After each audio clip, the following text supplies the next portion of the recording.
जी, कैसे हैं आप सब? उम्मीद करती हूँ आप ठीक होंगे। चैनल को लाइक करें, सब्सक्राइब करें, कमेंट करें। आपका दिल से शुक्रिया होगा राधा स्वामी जी। जी राधा स्वामी जी। मालिक की मौज हम पर कैसी होती है और कैसी बरसती है, आज पूरे सत्संग में रहेगी। अदृश्य शक्ति ने आपका हाथ थाम लिया है। एक साखी ऐसी युवक की है जो आपकी और मेरी तरह पढ़ा लिखा और आधुनिक सोच वाला था, जिसे इन सब बातों पर यकीन नहीं था। लेकिन एक रात एक खौफनाक की चालू ही शादी, और उसे नहीं पता था कि जिस बस में वह सफर करने वाला है वो मौत का जाल बन चुकी है। आखिर उस आखिरी फोन में कौन आया जिसने उसे बस से नीचे उतार दिया? वो कौन सी तीन रूहें थी जिनका कर्ज चुकाने के लिए उसे मौत के मुंह से वापस लाया गया? तो आज की यह साखी सिर्फ एक कहानी नहीं बल्कि एक गुप्त कृपया है, परिणाम है और हमारे कर्मों का हिसाब हर पल भर हम काट रहे हैं। अगर आप जानना चाहते हैं कि ऐसे ही एक साधारण सा दिखने वाला इंसान बाबा जी की मौज में शून्य बन गया, कैसे मौत के दरवाजे लौटकर उसने रूहानियत को सबसे बड़ा रहस्य पा लिया, और इस साखी को अंत तक आप पूरा ध्यान से सुनिए, आपका दिल से शुक्रिया होगा। राधा स्वामी जी। जी राधा स्वामी जी। चैनल को लाइक शेयर सब्सक्राइब जरूर करें, आपका दिल से शुक्रिया होगा। राधा स्वामी जी। जी राधा स्वामी जी। क्योंकि आज इस साखी में एक एक शब्द आपके भीतर के अहंकार को तोड़ देगा, उसको परम शक्ति शांति में मिला देगा। उसकी तलाश को चाहिए कि चलिए शुरू करते हैं। और यही घटना मानव नाम के एक युवक की थी। मानव पढ़ा लिखा और समझदार भी था। वह आधुनिक सोच रखने वाला लड़का था। भीतर में वह बहुत उलझा हुआ था। किसी सत्संगी परिवार में नहीं जन्मा था, लेकिन उसका एक मित्र बाबा जी के नए सेवक था, जो अक्सर मानव से कहता था कि एक बार मेरे साथ तू चल और तुझे समझ आ जाएगा। कि मानव हमेशा मुस्कुराकर टाल देता था, कहता था यार यह सब बुजुर्गों के लिए ठीक है, मैं अभी कैरियर में बहुत व्यस्त हूँ। एक दिन कुछ ऐसा हुआ जिसने कि उसके जीवन को बदल ही दिया। वो दिल्ली की एक बड़ी कंपनी में काम करता था और वहां तनख्वाह और दोस्त सब अच्छे से देखते थे और उसकी जिंदगी बिल्कुल सही लगती थी।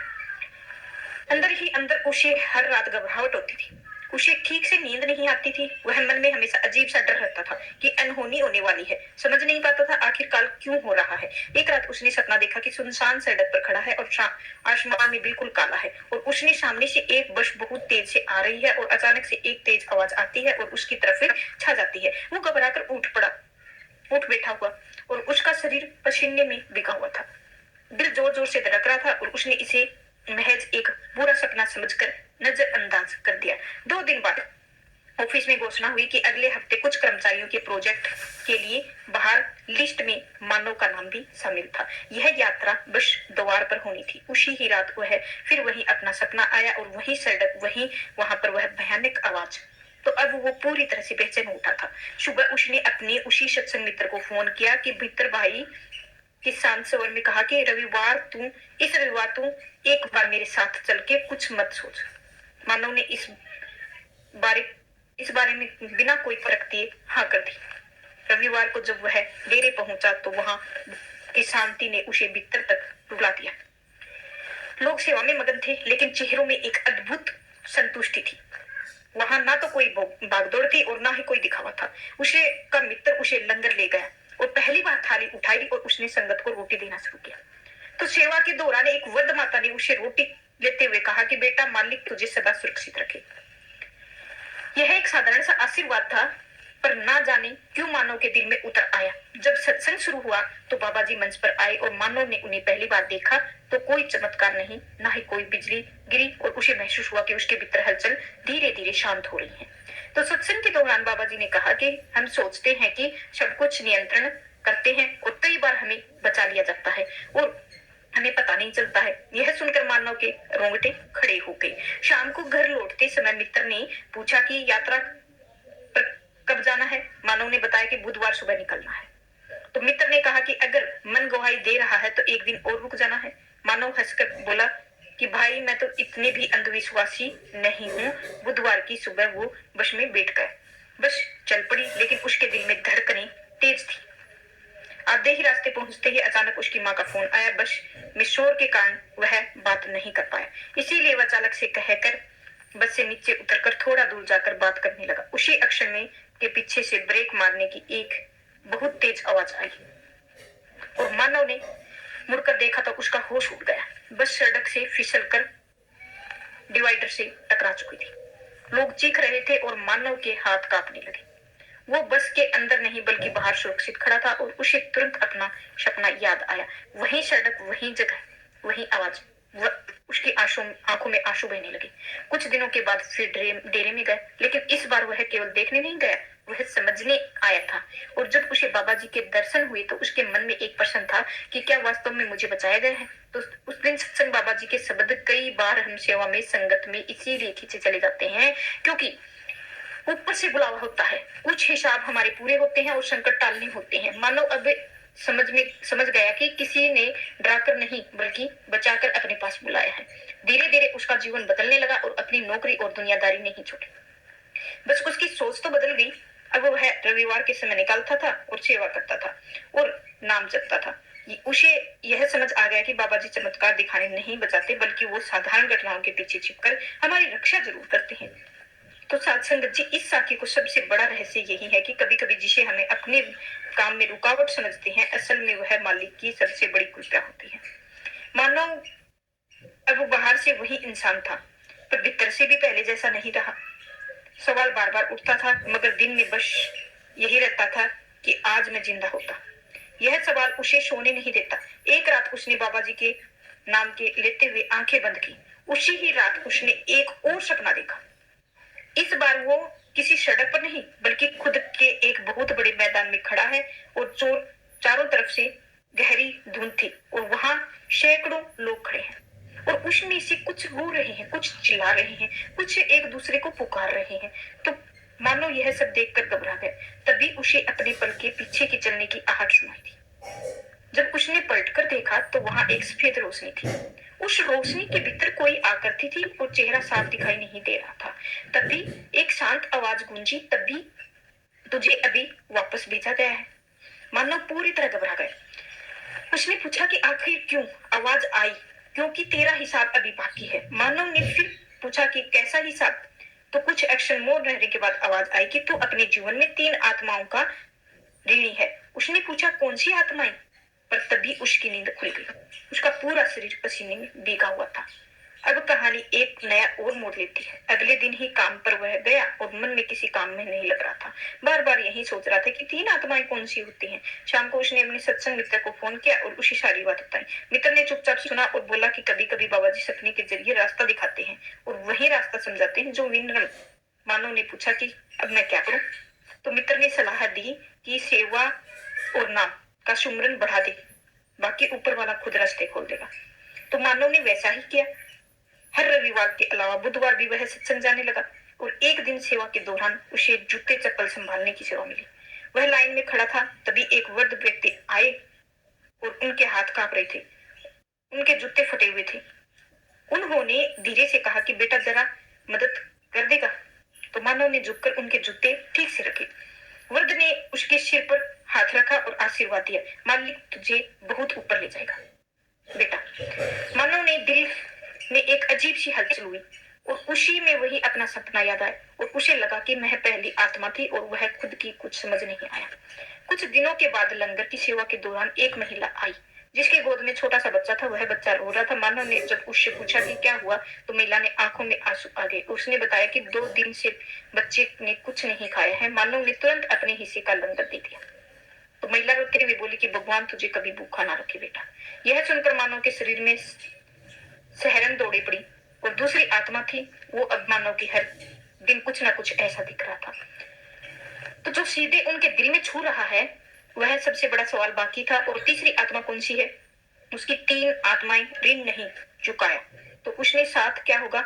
यही कि अगला राज खुलेगा। मानो उस देर रात तक सो नहीं पाया। उसके भीतर एक अजीब सी भय और व्याकुलता थी और उससे भी बड़ी उसको जानने की तड़प थी कि आखिर तीसरी आत्मा कौन सी है। बार बार बाबा जी का नाम लेकर आंखें बंद कर धीरे धीरे नींद में आ गया और उसको सपना बिल्कुल अलग आया। खुद को एक बहुत ही पुराने गांव में देख रहा है और जहाँ कच्चे मकान, मिट्टी की गलियां और चारों तरफ एक गहरा सन्नाटा पड़ा है और सपने में ही किसी शरीर में था और वह अपने हाथ को देखे और वह मजबूत खुरदरे थे और एक किसान था जिसके पास थोड़ी सी जमीन थी और वह मन का बहुत लालची भरा हुआ था। एक रात उसने अपने पड़ोसी की फसल चोरी कर ली। वह जानता था कि पड़ोसी बहुत गरीब है, उसके बच्चे भूखे रहते हैं, फिर भी वह उसके यह पाप किया और अगली सुबह जब पड़ोसी का हाथ जोड़कर उस दरवाजे पर आया तो अपने बच्चों के वास्ते उसे फसल लौटाने का गुहार लगानी पड़ी और किसान पर रहम करने की बजाय उसे हंसकर भगा दिया। उसी ही रात उस किसान को तेज बुखार हुआ। वो 3 दिन तक तड़पता रहा। चौथे दिन उसकी मृत्यु हो गई और मानव की आंखें खुली तो उसका पूरा शरीर कांप रहा था। तो उसे समझ आ चुका था कि वह लालची किसान कोई और नहीं बल्कि वह स्वयं था। वह गरीब पड़ोसी वह तीसरी आत्मा थी। मानव फुट फुट कर रो पड़ा। मानव के मन कहने लगा कि बाबा जी पिछले जन्म में कितना गिरा हुआ इंसान था मैं। अगले दिन वह भागता हुआ डेरे में पहुंचा और सेवा के दौरान उसकी नजर एक दुबले पतले और आदमी पर पड़ी और लंगर की लाइन में अपने छोटे 2 बच्चों के साथ खड़ा था और अपने बच्चों के बार बार अपने पिता को और देख रहे थे और मानव का दिल जोर जोर से धड़कने लगा क्योंकि उस आदमी की आंखों में वह पीड़ा थी जो उसने अपने सपने में देखी थी। वो बिना सोचे समझे उसके पास गया और अपनी थाली को उन्हें दे दी और दूसरी थाली लाकर और अधिक भोजन रख दिया। वह आदमी घबरा गया कि पूछने लगा, भाई यह सब क्यों कर रहे हो? मानव की आंखों में आंसू गिर पड़े और बस इतना ही बोल पाया कि क्योंकि अब बहुत देर हो चुकी है। आदमी मानव के हाथ पकड़ लिया और दुआ करी और मालिक तुझे सदा खुशी रखे। मानव ने ऐसा महसूस किया कि उसके सीने में कोई भारी पत्थर हट गया है। उसी ही शाम सत्संग में बाबा जी ने वचन फरमाए और ऋण नहीं चुका सकते हैं, कुछ ऋण आंसुओं से नहीं झुकती हैं बल्कि कुछ ऋण केवल सेवा से ही पूरी होती हैं। तो मानव की आंखें झुक गई क्योंकि उसे अपना उत्तर मिल चुका था। उस रात अपना सपना नहीं आया और जीवन में पहली बार उसे बहुत गहरी और शांतिपूर्ण नींद आई और सुबह उठते ही उसके मन में एक विचार आया कि अगर बाबा जी उसे ना रोका होता तो उस दिन उसी वर्ष में होता। और अब उसे पूरी तरह से समझ आ गया कि बाबा जी उसे सिर्फ बचाया ही नहीं बल्कि उसे अपने पापों को सुधारने का मौका भी दिया है। तो धीरे धीरे मानव की सेवा बढ़ती गई और अब वह किसी से बहस नहीं करता था और ना ही किसी को छोटा समझता था। वह जान चुका था कि हर इंसान इस दुनिया में कोई ना कोई ऋण देकर आया है और हर मुलाकात किसी पुराने हिसाब की चाबी हो सकती है। पर इन सब के बीच में अभी भी एक ऐसा बहुत बड़ा राज है बाकी है जो मानव को बचाने वाला है। वह फोन आखिर किसने करवाया था? तो आखिर उसकी माँ ने ठीक उसी समय कॉल क्यों किया? बाबा जी ने यह सारा खेल कैसे रचा? तो उस दिन मानव के भीतर में एक अजीब सी जागृति आ चुकी थी और वह किसी भी घटना के साधारण नहीं मानता था। हर छोटी बात को भी वह बाबा जी की छाया में देखने लगता था। एक प्रश्न उसके भीतर जल रहा था कि उस दिन माँ का फोन ठीक उसी पर क्यों आया? मानव ने कई बार अपनी माँ को यह पूछने की सोची भी हर बार रुक गया। उसे लगता था कि शायद उसका उत्तर आने पर वह अपने आप मिल जाएगा। एक रात मानव ने बाबा जी को अपने सामने मन की विनती की और बाबा जी ने, अगर आप मुझे बचाया तो मुझे यह समझा दीजिए कि यह सब कैसे संभाला हुआ है, कैसे संभव है। तो उस रात फिर एक सपना आया और उसके बारे में दर्शी खुद उसने छोटे से कमरे में देखा और जहां उसकी माँ बैठी थी। माँ के हाथ में माला थी, वह नाम सिमरन कर रही थी और अचानक माँ का नाम मन बहुत घबरा गया। उसके हाथ कांपने लगे और माला टूटकर नीचे गिर गई। तो माँ के मुख में अनायास निकला, बाबा जी मेरे बेटे की रक्षा करना। उसी क्षण माँ और फोन उठाकर मानव को कॉल मिलाया और सपने में ही मानव ने देखा कि हमारे कमरे के कोने में एक उज्जवल प्रकाश गूंज खड़ा है जिसका कोई निश्चित स्वरूप नहीं है, बस एक तेज प्रकाश था। उसी प्रकाश में आवाज आई, बेटा तेरा बेटा जिम्मेदारी है। और मानव की जब नींद खुली तो उसकी आंखें आंसू बह रही थी। तो अब उसे समझ आ गया कि फोन भले ही माँ ने मिलाया था पर उसकी प्रेरणा बाबा जी ने दी थी। और रविवार सत्संग में बाबा जी के वचन किए और जब माँ बच्चे के लिए सच्चे मन से पुकार करती है तो स्वयं उसकी मालिक सुनता है। मानव के सिर पर श्रद्धा झुक गई और उसे महसूस किया कि बाबा जी ने उसे सीधे नहीं बल्कि माँ के हृदय के माध्यम से बचाया है। अब मानव की श्रद्धा और भी गहरी हो गई। पर अभी सत्य एक है, परत खुलनी बाकी है और इस दुर्घटना में केवल मानव ही बचा था और बल्कि कई सुरक्षित भी थे जबकि कुछ गंभीर चोटें भी थी। मानव के मन में प्रश्न उठा कि अगर कुछ कर्मों के अनुसार होता तो एक ही बस में बैठे अलग अलग लोगों का भाग्य इतना भिन्न क्यों होता था। कुछ दिनों बाद डेरे में सेवा कर रहे मानव की मुलाकात एक घायल से हुए लंगर के धीरे धीरे चल रहा था और जिसके पैर में पट्टी बंधी हुई थी। तो बातों बातों में उसने बताया कि अब बस सवार पर था और उसका एक्सीडेंट हो गया। तो यह सुनकर वह सुन रह गया और उसने तुरंत पूछा कि आप कैसे बच गए। तो उस आदमी ने बताया कि मुझे एक कुछ पता नहीं, इतना ही याद है कि टक्कर से पहले मेरे मुंह से अपने आप निकल गया कि हे बाबा मुझे बचा लो।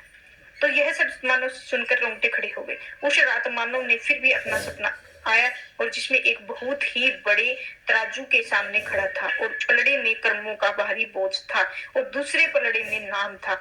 यहाँ नाम का पलड़ा भारी होता है और रहा है, तभी एक आवाज आई कि जिसने नाम की मजबूती से पकड़ रखा है वह नीचे रास्ते में गिरा नहीं दिया जाता है।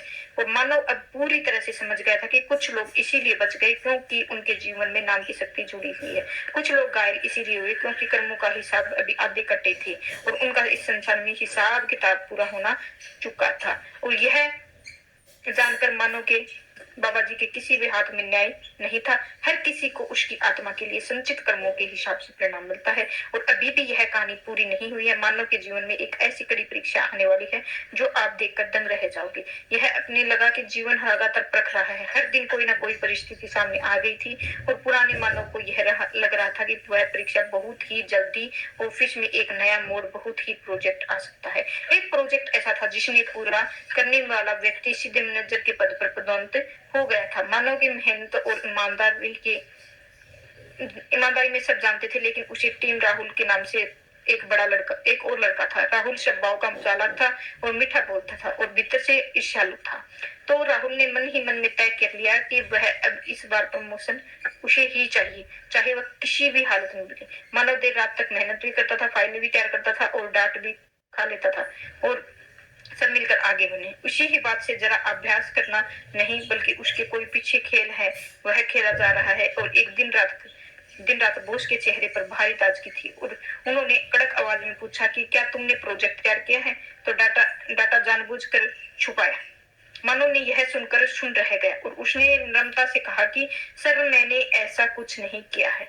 बोस ने कंप्यूटर की स्क्रीन पर तरफ घुमाया और स्क्रीन पर वही फाइल थी जिस पर मानव का नाम लगा हुआ था, लेकिन उसने यह सारा महत्वपूर्ण डाटा गायब था। और मानव ने तुरंत गया और राहुल की चाल थी और वह पहले बाबा जी के मानव के तो यह चिल्लाता हुआ और लड़ता हुआ सबको सच बताता हुआ मानव बिल्कुल चुप रहा। उसने यही मन में बाबा जी को नाम लिया और उसी की मर्जी में होगा। बोस ने गुस्से में आकर कहा, लापरवाही के कारण प्रमोशन की लिस्ट में तुम्हारे नाम हटाया जा रहा है। और मानव ने खामोशी से अपना सिर झुका कर लिया और आंखें थी और वो दिल में कोई शिकायत नहीं थी, दिल में बिल्कुल भी शिकायत नहीं थी। उसी रात मानव के भीतर बहुत टूटा और महसूस कर रहा था कि उसने भी बाबा जी को स्वरूप आगे अरदास की है और मैंने गलत नहीं किया है, फिर भी मैं हार गया। उसी ही रात उसने फिर सपना आया कि मानव ने देखा कि मानव ने एक किनारे पर खड़ा है, पानी के बहाव में बहुत तेज हो रहा है और सामने ही एक लकड़ी का पुल है और वह टूटा हुआ है और एक आवाज है कि यदि तुम पीछे न मुड़ गया तो गिर जाएगा।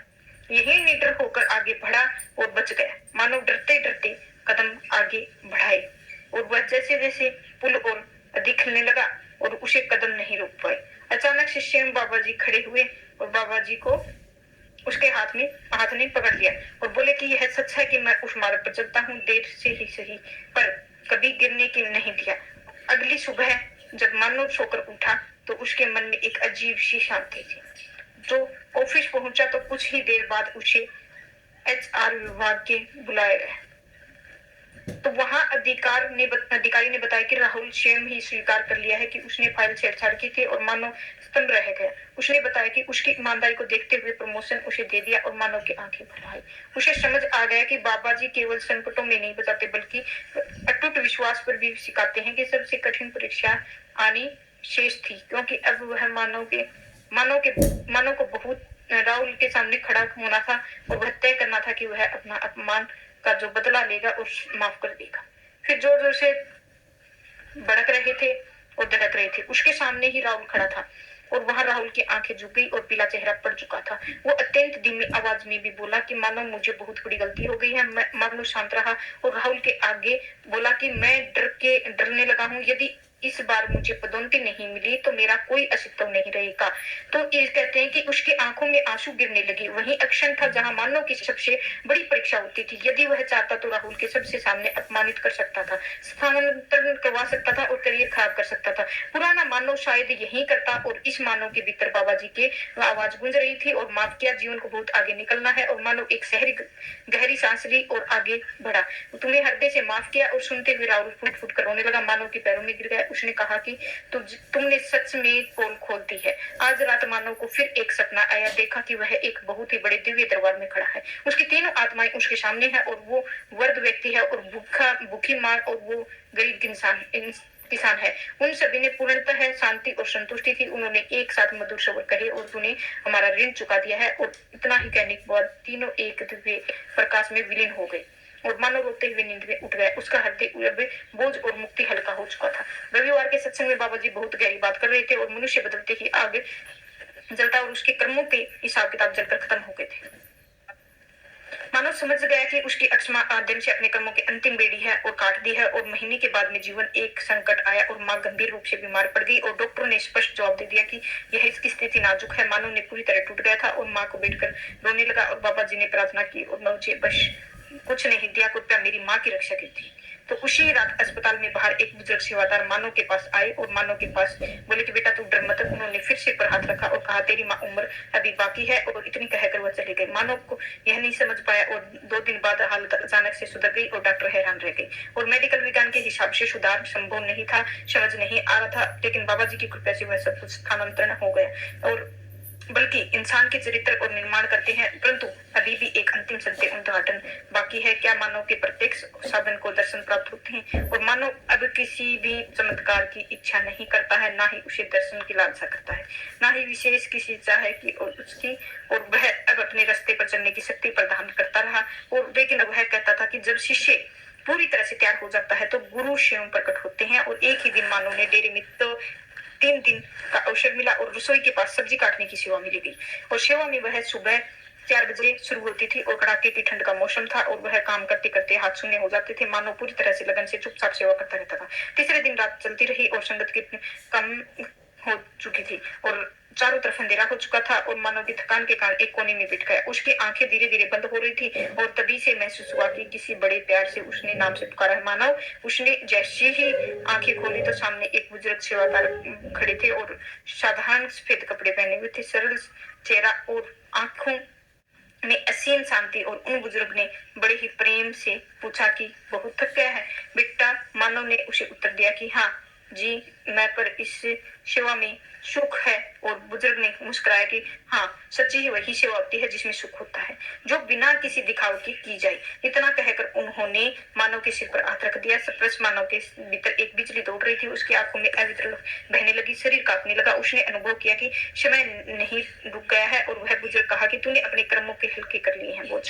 पीछे मुड़कर मत देखना, नाम हमेशा पकड़े रखना। इतना ही कहकर आगे बढ़ गया और मानव ने कुछ क्षण ही स्तंभ बाद खड़ा होकर अचानक से होश आने लगा। लेकिन कोई नहीं, ना ही कोई बुजुर्ग है। मानव की यह सब समझ इंसान को साधारण नहीं थी, बल्कि एक रूप बदलकर पूरी सोच के बीच में आई हुई थी।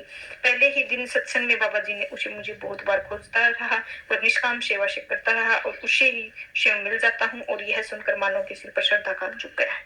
आज दर्शन मिल चुके थे और शोर बिना ही किसी घोषणा के, बिना ही किसी बड़ी मानव जान के, बिना ही उनको दर्शन मिल चुके थे। और भीतर अहंकार से पूरी तरह टूट जाता है जब जीवन में सबसे बड़ा अंतिम सत्य है। और दिन के बाद ही मानव ने और सेवादार ने दोबारा ही नहीं देखा, उसकी किसी भी उसके बारे में कुछ नहीं पूछा और कुछ नहीं, क्योंकि भीतर यह जान चुका था कि पहचान हो चुकी थी कि साबित करने की कोशिश करता हूँ और वही सत्य खो देता हूँ।